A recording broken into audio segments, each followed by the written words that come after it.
Vamos Muito lá. bem, estamos aqui com o doutor Monserrat Martins, médico psiquiatra, formado na Universidade Federal de Ciências da Saúde, formado em Direito na URGS, ex-acadêmico de jornalismo, infelizmente não concluiu, senão seria mais um colega de jornalismo.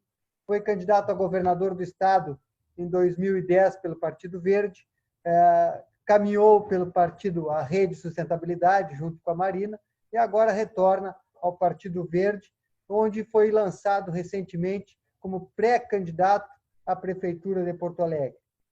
Monserrat é um amigo online que nos conhecemos virtualmente através de paixões desportistas, né? Desportivas. Uhum. Ele torce pelo Cruzeiro de Porto Alegre, eu pelo Guarani, e aí nos encontramos nas redes sociais no Instagram e aprofundamos uma grande amizade online, tanto é que ele já me conseguiu até o contato do presidente do Cruzeiro para que eu pudesse fazer uma entrevista. Doutor Monserrat, o senhor é pré-candidato a prefeito pelo Partido Verde, numa situação política muito conturbada, onde o governo federal namora com o autoritarismo, namora não, praticamente é autoritário, mas namora com o retrocesso político e, quiçá, com uma possível ditadura militar reeditando 64. Porto Alegre teve um governo, ao meu ver, um governo profícuo, um governo que teve bastante desenvolvimento, principalmente na área de defesa dos animais, que foi o governo, quando eu morei em Porto Alegre, eu presenciava, que foi o governo José Fortunati. Atualmente é o governo Marquesan Júnior, que parece estar tendo grandes oposições populares. Qual é a sua visão em termos estratégicos e numa analogia, numa conjuntura política nacional e numa conjuntura política municipal, e quais são as propostas do PV para tentar reverter todo este retrocesso político capitalista e de extrema direita que nós estamos vivendo? Maurício, então, em primeiro lugar, obrigado pelo convite, né? Um abraço a ti, aos teus amigos aí que estão assistindo. O que eu tenho a dizer, na medida em que o Partido Verde está lançando pré-candidato aqui em Porto Alegre, é que o Partido Verde, a nível nacional, se coloca como esses 70% da sociedade que querem o pleno funcionamento das instituições. Eu, como pessoa, como cidadão particularmente, não sei se é um otimismo da minha parte, mas eu quero crer que não há ambiente político na sociedade brasileira para nenhum tipo de golpe. Eu até acredito que isso é uma espécie de jogo político, mas tu gosta de futebol, tem uma expressão no futebol muito verdadeira, que é assim, a melhor defesa é o ataque. Uhum. Né? Então, na minha interpretação pessoal, né, como cidadão, eu acho que essa agressividade do governo na área política é uma espécie de defesa. Muitas vezes, por exemplo, na área ambiental, que há um retrocesso, um aumento do desmatamento, o governo ataca os próprios ambientalistas, ataca os defensores do ambiente, para, ao atacar, tentar se defender, tentar jogar culpa nos outros. Né? Isso é um exemplo de usar a defesa como o ataque como defesa. Na questão institucional, democrática, do funcionamento das instituições, o governo ataca o STF e o Congresso sempre que não consegue os seus interesses. É tipo aquele tipo se queixar do juiz. Está sempre achando que o juiz está roubando contra. Então, me parece que é um pouco mais de jogo político, jogo de cena, a culpa é sempre dos outros, nunca o governo não assume responsabilidade. E, em parte, até uma tradição da política brasileira. Né? Eu não me lembro de algum governo, isso tirando a questão ideológica, mas eu sou médico, psiquiatra e tenho também essa característica de tentar entender um pouco o lado psicológico do ser humano. Tem uma característica do ser humano de sempre botar a culpa nos outros, ter dificuldade em assumir responsabilidades. Parece uma dificuldade inerente a todos os governos. Por exemplo, quando o governo anterior, né, que era um governo de esquerda, começou a ser menos apoiado, ter menos sucesso na política econômica, começou a botar culpa em forças imperialistas do governo americano, Eu também não sei se faz algum sentido aquelas desculpas que o governo anterior dava das suas dificuldades. Né? O que eu saiba, por exemplo, estou falando como cidadão, eu não estou fazendo uma análise política oficial do PV, até porque o PV ele se coloca em questões programáticas. Mas já que tu está me pedindo uma visão política, eu vou te dando a visão pessoal. Que eu me recorde, por exemplo, assim, o impeachment ela foi provocada por uma questão lá do Eduardo Cunha, que estava segurando aquele pedido, e quando se sentiu atingido pelo PT, ele desencadeou aquela ofensiva. Né? Então, acho que foi aquilo que se chama de baixo clero. Foi mais uma questão do briga entre o governo anterior e o baixo clero do Congresso do que uma questão do imperialismo americano. O Maduro, na Venezuela, culpa o imperialismo americano. Né? O Bolsonaro agora culpa o comunismo internacional.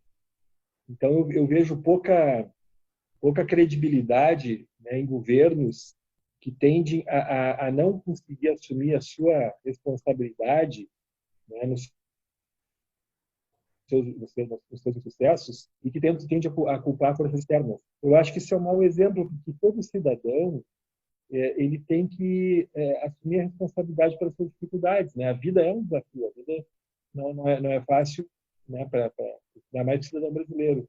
Imagina se nós passássemos a vida inteira só nos queixando dos outros e não procurássemos fazer melhor a nossa parte.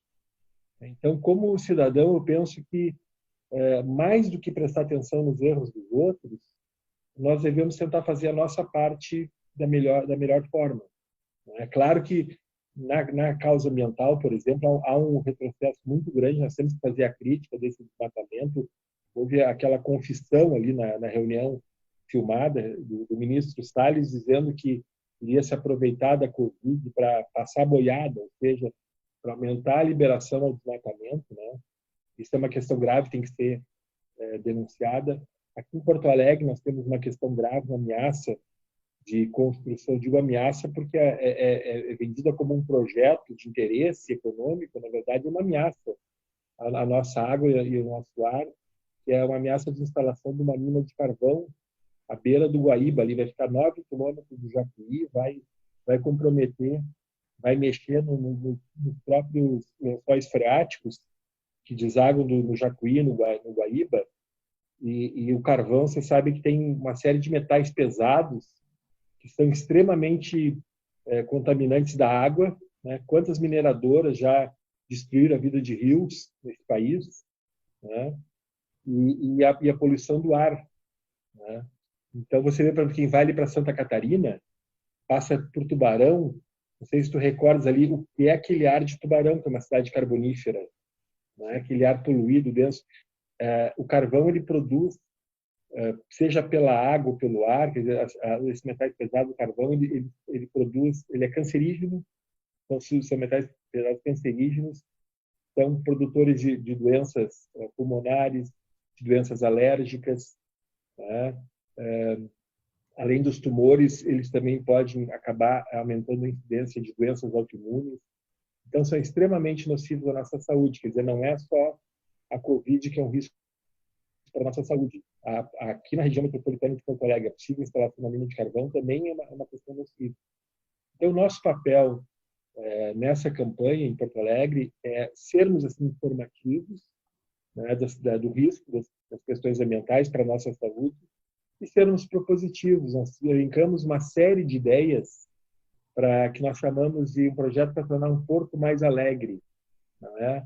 Porto Alegre pode ser mais alegre, pode ser uma cidade que explore seu potencial turístico, tem vistas belíssimas ali do morro, em direção ao Guaíba. A título de exemplo, uma das ideias que nós estamos lançando, claro que não é a prefeitura que vai fazer sozinha, mas a prefeitura pode estimular, né, os empreendedores a construir, por exemplo, um teleférico unindo o Morro ao Guaíba. Imagina como seria mais interessante o pessoal que passa por Porto Alegre entrar e ficar um pouco, tivesse uma atração turística. Quando viesse a Porto Alegre, tu não terias curiosidade de conhecer o teleférico? Claro que teria. Maurício. Claro que teria. Inclusive, eu trabalhei na TV Pampa, e ali o morro da TV Pampa, ali, o morro da Orfanotrófio, tem uma vista linda para o Guaíba e uma vista linda da Porto Alegre. E eu também fiz o meu mestrado ali na Uniriter, quando o mestrado da Uniriter era ali na Zona Sul. A vista de Porto Alegre pela Uniriter era espetacular, a vista do Guaíba e da entrada de Porto Alegre. Você é só um exemplo de uma ideia, né? Outra ideia interessante, assim, ó, já há estudos que comprovam que o aeromóvel seria viável em Porto Alegre também. Infelizmente, é muito oneroso a construção de mais linhas de metrô, que seria o ideal. As grandes cidades têm que ter metrô. Mas, com as dificuldades atuais, é muito difícil que vai poder investir em metrô mesmo, uma empresa privada, ficaria muito oneroso. Mas o aeromóvel tem um custo muito menor, seria mais fácil de se falar, por exemplo, tem um trajeto que seria muito favorável, que seria ali para Cis Brasil, por exemplo, né, indo até do centro até Fieres, seria um trajeto de baixo custo para construir um aeromóvel, né, ajudando a desafogar um pouco o tráfego já congestionado de Porto Alegre. Então, nós temos uma série de ideias para essas áreas. Nós queremos arejar um pouco o debate. Nós entendemos que Porto Alegre tem potencial para ser uma capital de novas tecnologias, um polo de tecnologias limpas. Vê que interessante, olha o que tem em Porto Alegre, a inteligência das empresas, dos profissionais. Tu deve ter ouvido falar da Tecnopuc. Sim. Tecnopuc é um centro de excelência em TI, um centro de excelência a nível nacional, internacional. Quer dizer, nós temos aqui uma TI de primeiro mundo na Tecnopuc. Para te ver, assim, inúmeras áreas, a Porto Alegre é de ponta na medicina, título de exemplo, Instituto de Cardiologia, Hospital de Clínicas. Né? Porto Alegre é de ponta em inúmeras profissões, inúmeras áreas científicas, tecnológicas. Porto Alegre teria um enorme potencial, tem um enorme potencial para vir a ser um polo de tecnologias que nós vamos atrair. Quais são os instrumentos que a prefeitura tem? Obviamente que não é a prefeitura que vai fazer esse investimento, né? Mas a prefeitura tem dois instrumentos. Em primeiro lugar, o incentivo fiscal. Né? Hoje, eles são distribuídos de forma mais aleatória.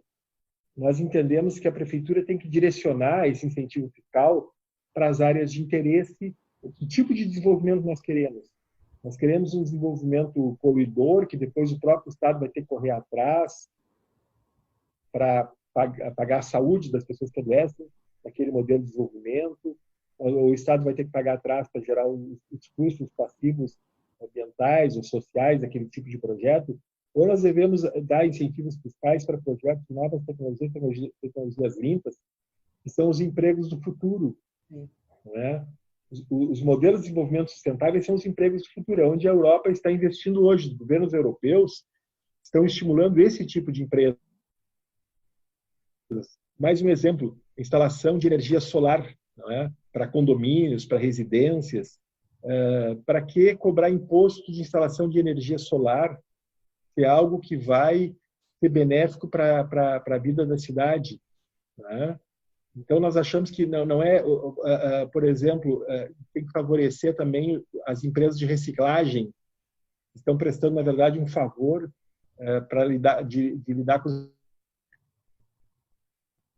resíduos sólidos, que é um grande problema urbano. Então, não vai ser pela renúncia fiscal a esses projetos sustentáveis, resíduos sólidos, energia solar, que não vai ser isso que vai causar problemas financeiros na prefeitura. Então, o impacto seria mínimo.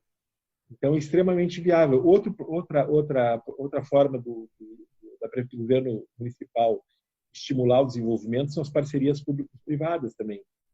Então, incentivos fiscais, PPPs, são dois instrumentos que permitem à gestão municipal estimular o desenvolvimento e direcionar esse movimento para aquilo que é de interesse da sociedade.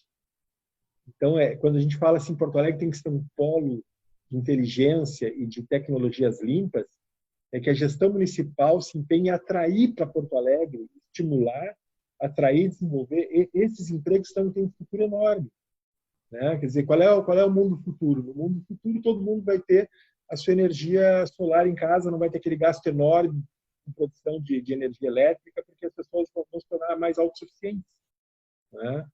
Então, cabe à prefeitura tornar Porto Alegre uma cidade evoluída, desenvolvida, e esses empregos vão se Imagina o mercado, o número de residências que tem numa capital com 1,5 milhão de habitantes, o número de residências que tem, é um potencial inesgotável. Trabalha mão de obra para trabalhar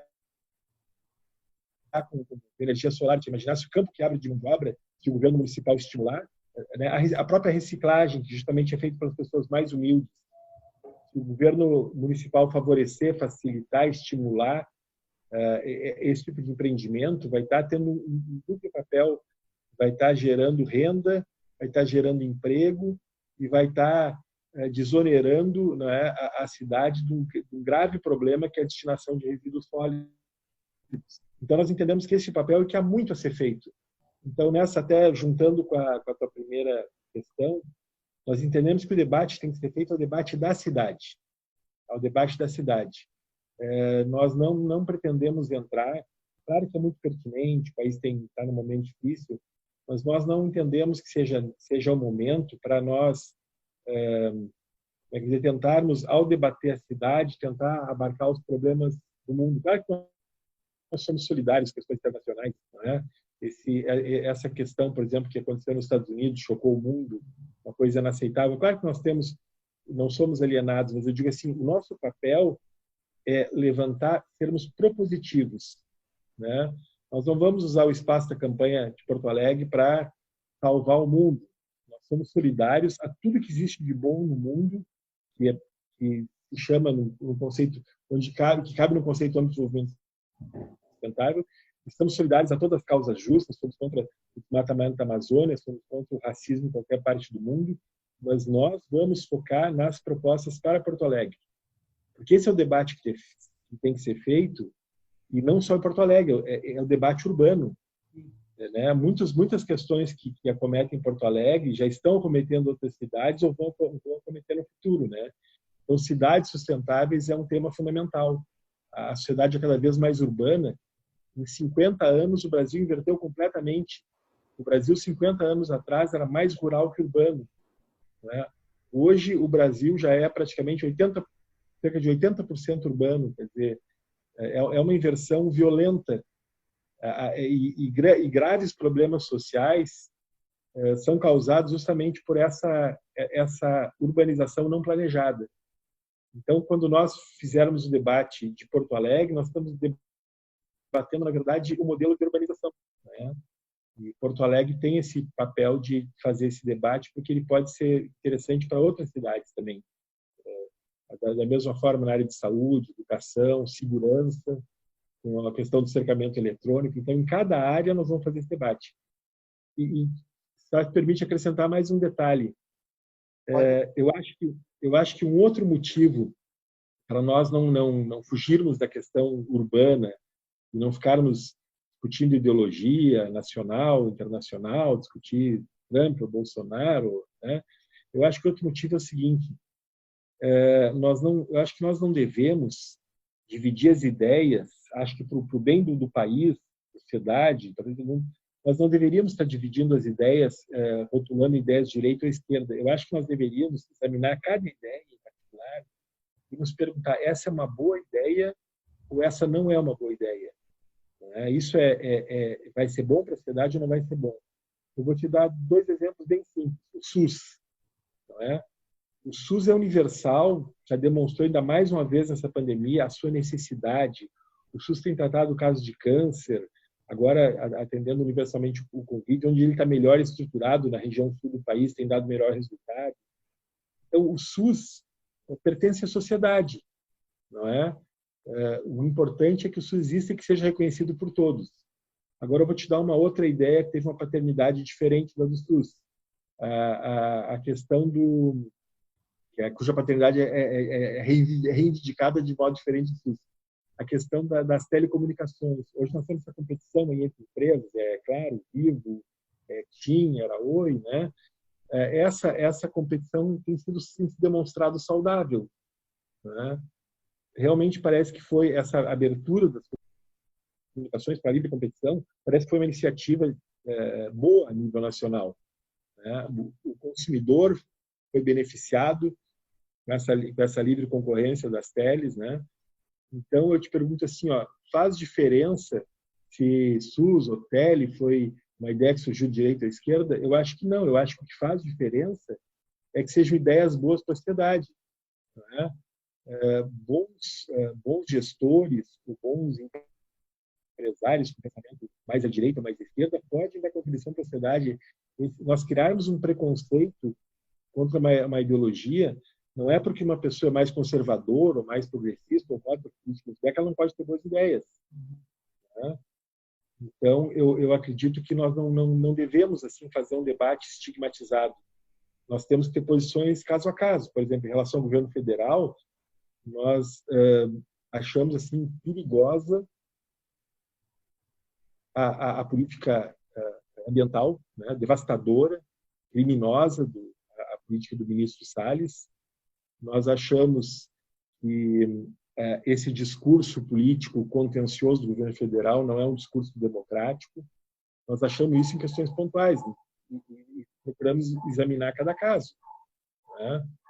Houve ministros desse governo que aparentemente fizeram um bom trabalho. O ministro Mandetta, por exemplo, fez um bom trabalho e era desse governo. Então, nada impede que um determinado setor possa fazer alguma coisa boa. Não é porque uma pessoa de um governo não dizer que a pessoa é boa ou ruim. Vamos ver especificamente aquelas ações e avaliar a pessoa por suas ações, não por seu rótulo ideológico, né? É isso que eu gostaria de dizer. Então, nós vamos nos focar não em criticar os outros, porque daí nós estaríamos fazendo essa transferência de responsabilidade. A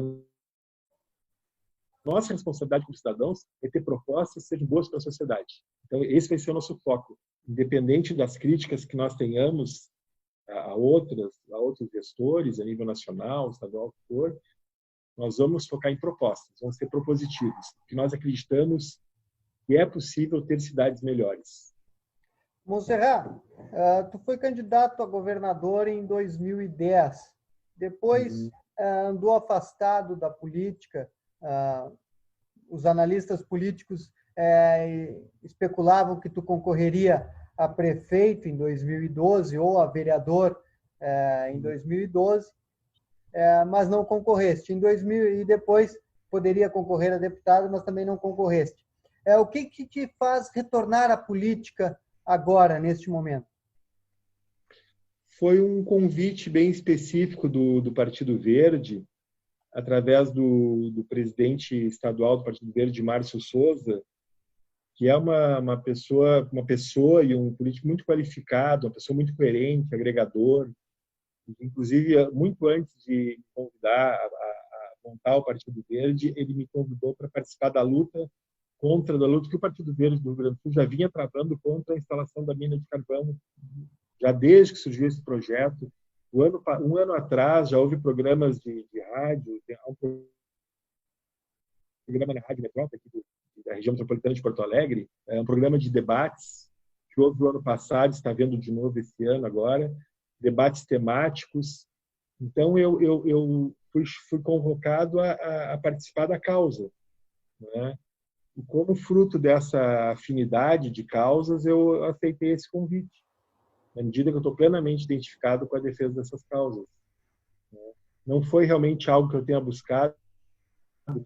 Maurício, se eu te contar uma coisa, vou te contar aqui como amigo, tem gente que não acredita se eu digo. Eu não acho divertido política. Tem gente, tu gosta de política, tu é candidato. Se eu te disser que eu não gosto, talvez tu não acredite. Mas é um sentimento certo. Isso aqui eu gosto, Maurício. Eu gosto de futebol. Do Cruzeiro? Eu gosto do Cruzeiro em especial, mas eu gosto de futebol em geral. Eu curto muito futebol. Né? Gosto de ver todo tipo de jogos de futebol, a pelada de várzea até o campeonato mundial. Eu acho futebol muito divertido. Eu amo cinema, sou apaixonado por cinema, por literatura. Gosto de ter amigos. Um prazer especial foi ter lançado um livro sobre o Brasil, Em Busca da Alma do Brasil. Até eu ia perguntar como é que eu faço para adquirir o livro depois. Pelo WhatsApp. Depois, se quiser colocar o WhatsApp na tela, aí eu vou te dar o número aqui, o código DDD é 51, né? 99176-7803. Tá, depois eu coloco aqui. Ótimo. Pelo Facebook, Montserrat Martins também. Tá? Então, inclusive ele está sendo distribuído para todo o Brasil.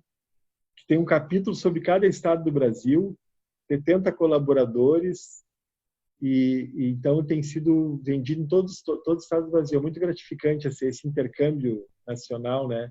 A gente aprende muito com os outros estados. Tem muito a aprender. Vou te dar só um pequeno exemplo do aprendizado. As docas de Belém do Pará são maravilhosas. É um sucesso em todos os sentidos. Foram preservados aqueles armazéns no Cais do Porto e transformados em bares e restaurantes que são um sucesso de público. As docas de Belém são praticamente a alma da cidade. Dá gosto de ver, de Porto Alegre podia ter isso, né? Poços de Caldas, assim como Camboriú, são cidades que têm teleférico. Então dá para ver que no Brasil tem ideias boas que pode acontecer, a gente pode fazer nas nossas cidades aqui do Rio Grande do Sul, aproveitar as boas ideias. Mas o que eu estava fazendo esse parênteses, assim, para dizer as coisas que eu gosto de viajar, gosto de fazer amigos, gosto de futebol, amo cinema, boas amizades. Essa cidade é um dos tesouros do mundo, né? A alegria de bater um papo com os amigos, tomar um café, numa mesa de bar.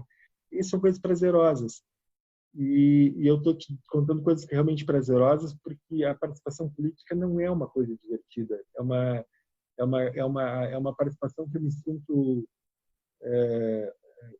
num dever de participar.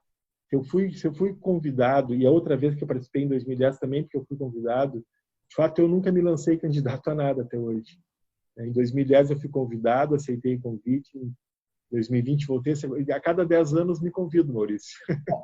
Talvez, se eu não me eleger esse ano, talvez eu volte a ser convidado em 2030. Mas, de fato, eu acho que é essa a explicação.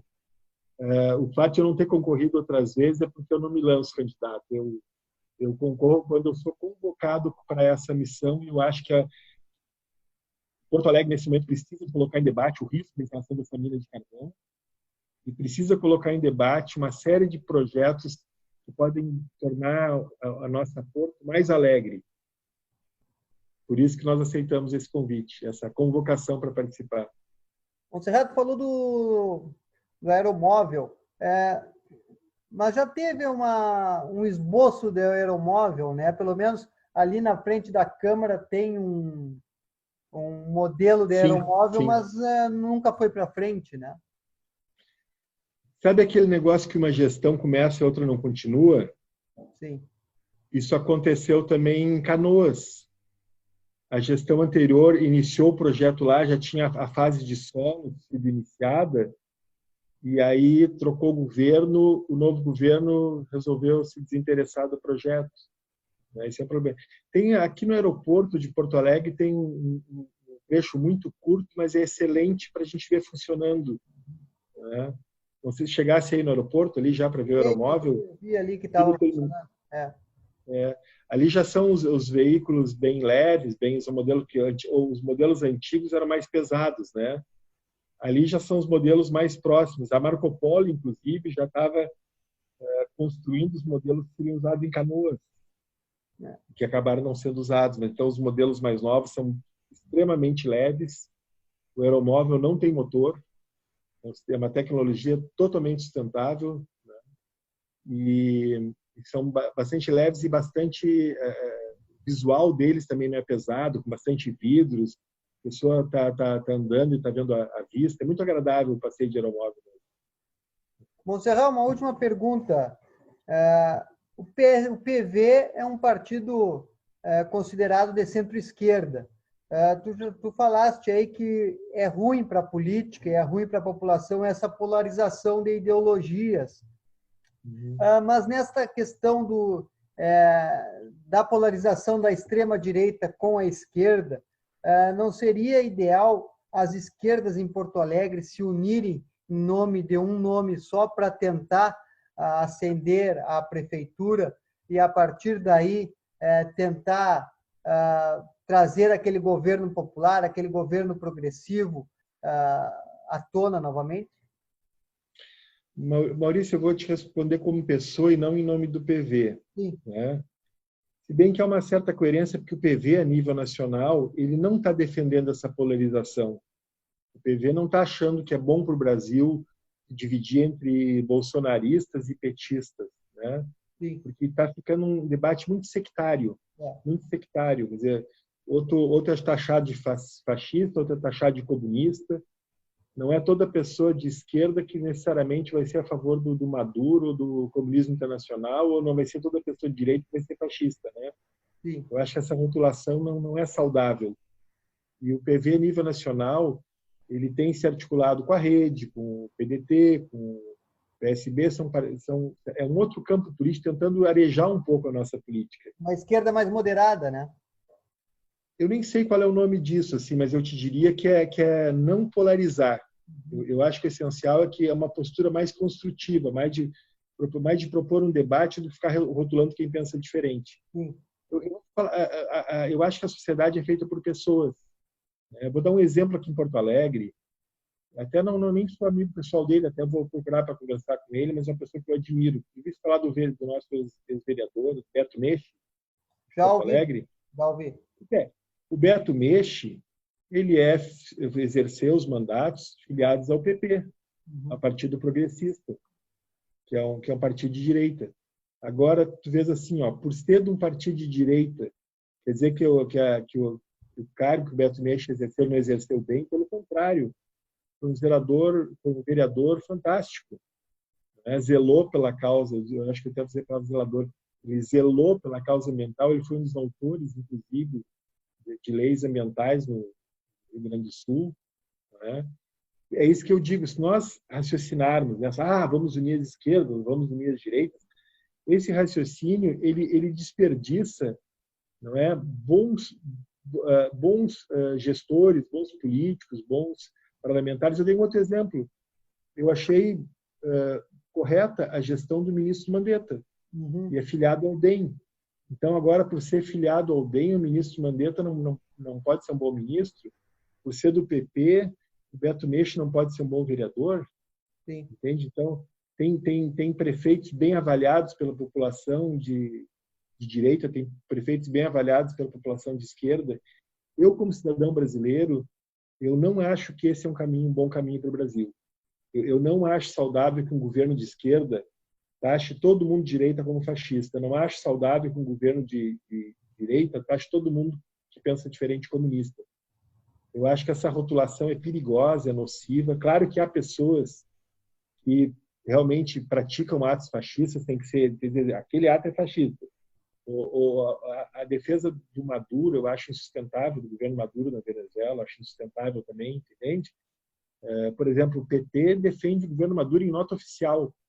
Eu não me sinto à vontade para dizer, porque então o PV de esquerda eu vou apoiar o PT, mas daí quer dizer que eu tenho que apoiar o Maduro também? Você está me entendendo, Maurício? Estou entendendo, sim. Eu não acredito em adesões automáticas. Eu acho que não é assim. Nós somos seres humanos. Eu acho que é assim que nos constrói uma cultura, uma civilização. Eu acredito nas instituições, na independência dos poderes, não é? na civilidade, na responsabilidade, em não rotular irresponsavelmente as pessoas, né? E eu acho que essas uniões de esquerda, da forma como estão colocadas, a união de direita contra a esquerda, eu acho que elas não são positivas para o Brasil, não são mesmo. E até vou te dizer mais, esses dias eu fui convidado para um grupo, somos 70%, disse, bom, então é um grupo para se unir contra os excessos do governo, né? Sim. Eu me permiti ser incluído. Quando eu vi, estavam discutindo, se é 70%, eu tenho que ser a favor do Lula. Não, mas que isso? Sim. Quer dizer que se eu não apoio a política ambiental do Bolsonaro, automaticamente eu viro petista, que isso é ridículo. Sim. Não faz o menor sentido. Então, eu não acredito, da forma como está colocado o debate hoje, se houvesse assim uma união da sociedade civil, né, que é muito maior do que os partidos, tem muitas pessoas que não gostam de nenhum partido, né? Aliás, só para acrescentar, para não perder a oportunidade, de dizer assim, uma das nossas propostas de gestão municipal, nós achamos que tem que ter um conselho da sociedade civil junto ao gabinete do gestor municipal, do prefeito, para participar, inclusive, com representantes das reuniões secretariadas da sociedade civil, pessoas apartidárias. Então, por exemplo, tem excelentes médicos, gestores de hospitais, Luquezzi, a título de exemplo, né? Tem excelentes engenheiros, tem excelentes juristas, excelentes empresários, né? Eu acho que liderança da sociedade civil tem que ser aproveitada, sem qualquer vínculo partidário, deveriam ser aproveitados na gestão municipal. Uma gestão municipal benéfica para a sociedade, ela não pode se limitar aos partidos políticos. Ela tem que ver a sociedade de modo mais amplo, né? Da mesma forma, na gestão da saúde e educação, os governos costumam tratar o funcionalismo como um problema. Então, tem um discurso, é muito importante, os profissionais de saúde são nossos heróis, médicos, enfermeiros são nossos heróis. Só que o tratamento profissional a essas pessoas não é bom na prática. Da mesma forma, os professores, com aquele discurso. Então, esses profissionais também têm que ser ouvidos. A melhor forma de aprimorar a educação é ouvir os professores. Qual é a melhor forma de resolver os problemas de trabalho nessa área? Ouvir os profissionais da saúde, como é que pode funcionar melhor. Quem está na ponta tem que ser ouvido, né? E tem que ser ouvido sem preconceito. Sem preconceito se ele é uma pessoa que não, se é para contribuir para a sociedade, não importa, a pessoa tem direito a ser sua convicção, não importa se ela pensa, o pensamento dela é mais conservador, mais esquerdo, não importa.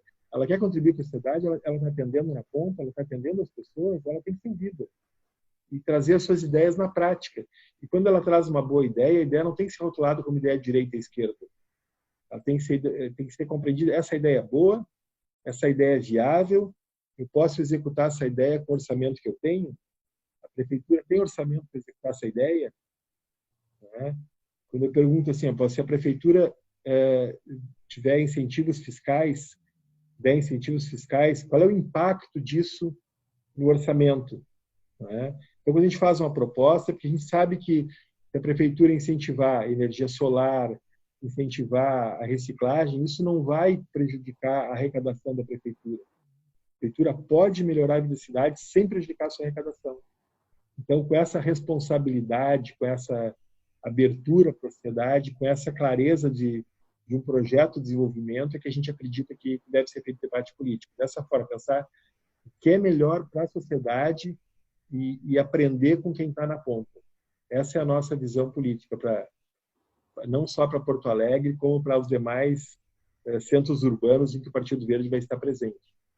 Eu concordo contigo que essa polarização, essa rotularização, digamos assim, né, é muito maléfica. Por exemplo, eu não votei no Bolsonaro, mas também não votei no Haddad no primeiro turno. O meu candidato a presidente foi o Álvaro Dias, que eu acho ele um senador muito competente, muito lúcido.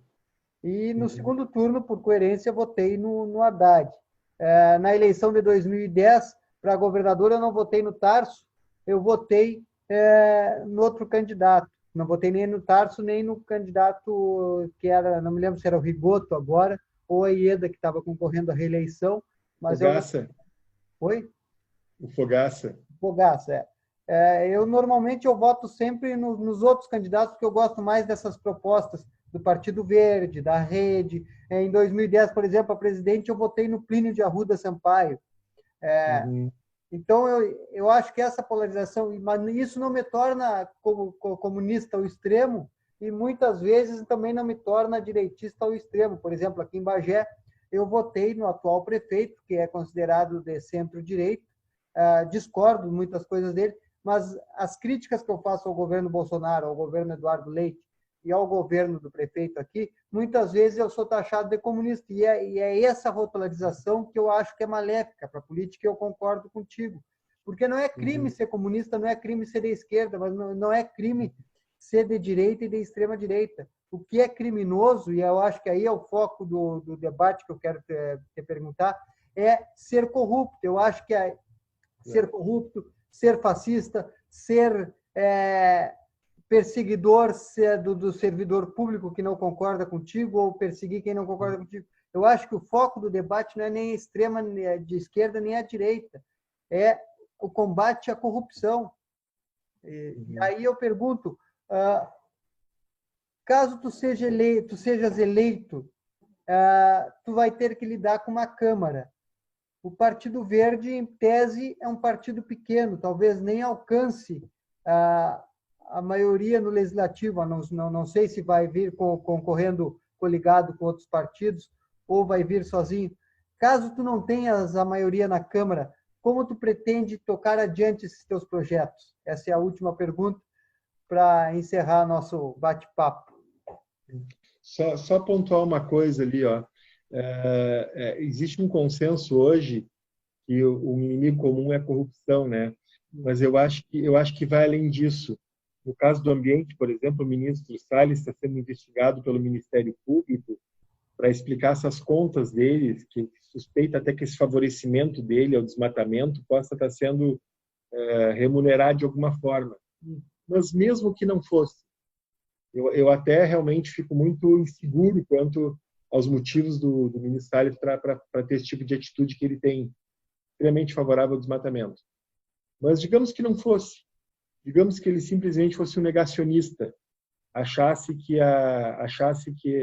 não importa, que a floresta não é importante, que não existem os rios flutuantes, que não afeta o clima, que tudo é bobagem. Né?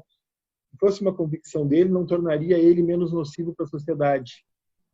Então, acho que é a questão da corrupção e da má gestão, do mau uso dos recursos. Quando foi criado... Tem uma curiosidade, Maurício. Sabia que o conceito de desenvolvimento sustentável não foi criado por ambientalistas? Ele foi criado pelo Conselho de Desenvolvimento Econômico e Social das Nações Unidas, quando a Europa se deu conta que estavam faltando matérias-primas, estava faltando água. Por exemplo, na Europa não tem arroz. Sim. Porque arroz precisa de água para produzir. Né? Hoje a China está lá cheia de problemas ambientais, ritmo de desenvolvimento digamos assim, acelerado, mas sem cuidados ambientais também. Então, o mau uso dos recursos naturais, porque a economia, o dinheiro vem da natureza. Né? Então, eu quero te dizer o seguinte, em relação à tua última pergunta sobre a questão das bancadas, se nós temos... Perguntei essa questão das bancadas, porque inclusive porque caso tu não tenha a maioria na Câmara, muitos vereadores vão querer aquele toma lá da cá, troca de cargos e coisas. Mas deixa eu te dizer o seguinte, eu tenho acompanhado sempre as votações de Porto Alegre, a prefeitura, acho que nenhuma prefeitura se elegeu com maioria em Porto Alegre, nenhuma se elegeu com maioria. E mesmo eventuais maiorias são quebradas quando o projeto não é de interesse da sociedade. Felizmente, em Porto Alegre, a população tem se manifestado, tem inúmeros casos polêmicos, aqui nem dá para citar todos, mas a Câmara vota caso a caso, e ela vota no interesse da população. As causas realmente que são nocivas à sociedade, a maioria delas não tem sido aprovada. Só para dar um exemplo, uma grande polêmica que houve, não é desse ano, de anos anteriores, a área rural de Porto Alegre tem que ser preservada. Há uma grande investida, agora criaram um conceito de rua urbana, por pressão dos setores imobiliários para construir, para permitir certos tipos de construções na área rural de Porto Alegre.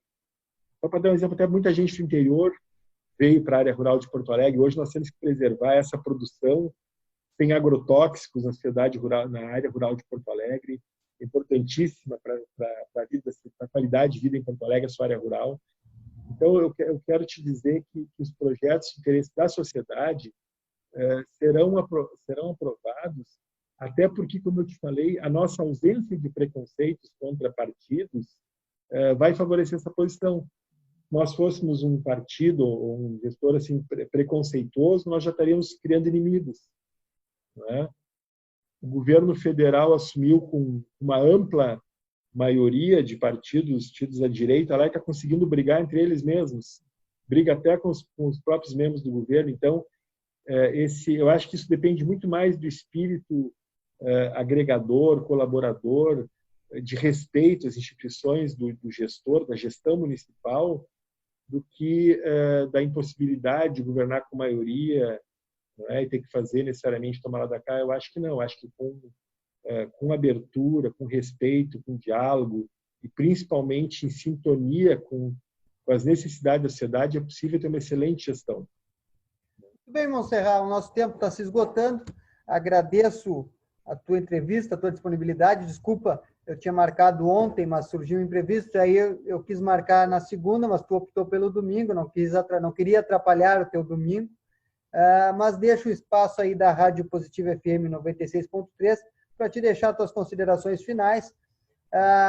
Te admirei mais ainda pelas tuas ponderações, pelas tuas cautelas, pelas tuas posições políticas e como cidadão. E infelizmente não estarei em Porto Alegre, mas se estivesse, eu deixaria lá em outubro, ou novembro, ou dezembro, quando for as eleições, eu deixaria o meu voto no 43. Seria a primeira vez que eu votaria no PP. Obrigado. Então, deixa as tuas Obrigado, considerações finais aí. Não, para encerrar, eu ia fazer uma brincadeira contigo. Faltou a gente falar do Cruzeiro. Faltou o Cruzeiro, está de parabéns, né? Vai ter um representante no pleito, sendo que tem 2 sedes, né? Tem em Cachoeira também, não sei se vai ter algum integrante do clube candidato em Cachoeira também. É mesmo. E tu és torcedor do Guarani? Guarani de Bagé é o único time do interior bicampeão gaúcho. Um outro dia nós temos que falar do campeonato de 1918, que foi interrompido por causa da gripe espanhola. Tu sabe dessa história, né? Sei que aí eu não me lembro se é o Pelotas ou o Brasil de Pelotas que levaria o título, né? Tinha 3 finalistas: o Brasil de Pelotas, o Cruzeiro, Porto Alegre e o 14 de Julho de Livramento. E em 2018, a completar 100 anos, esses 3 clubes se uniram, foram à Federação Gaúcha, protocolaram a Federação Gaúcha na CBF, reconhecimento do título dos 3. Não obtiveram resposta. Então, estão há 2 anos. Agora, quem sabe a pandemia sensibilize a compreender a situação da gripe espanhola de 1918. Claro, E aí, se os 3 levarem o título, o Guarani perde a posição de único time do interior bicampeão gaúcho, né? Porque o Brasil de Pelotas já tem um título, vai ficar sendo... Mas continua sendo o único bicampeão isolado. E o Cruzeiro também seria bicampeão. Não sabia que o Cruzeiro tinha sido campeão. 29. 29, tá bem. É um ano Dizem que foi o que salvou o mundo da depressão em 29, a vitória do Cruzeiro. Tá bem. Então tá, muito obrigado pela audiência, muito obrigado pela tua disponibilidade. Vamos combinar um outro bate-papo para o meu canal do YouTube, fazer uma análise da conjuntura política e também fazer um bate-papo para o programa de esportes que nós temos aqui sobre o Cruzeiro e o Guarani e toda essa história futebolística aqui do Rio Grande do Sul. Te desejo sucesso nesse novo desafio aí que tu foste convidado. Muito obrigado, Maurício. Um grande abraço para ti e para os teus amigos aí, tá? Um abraço. Grande abraço.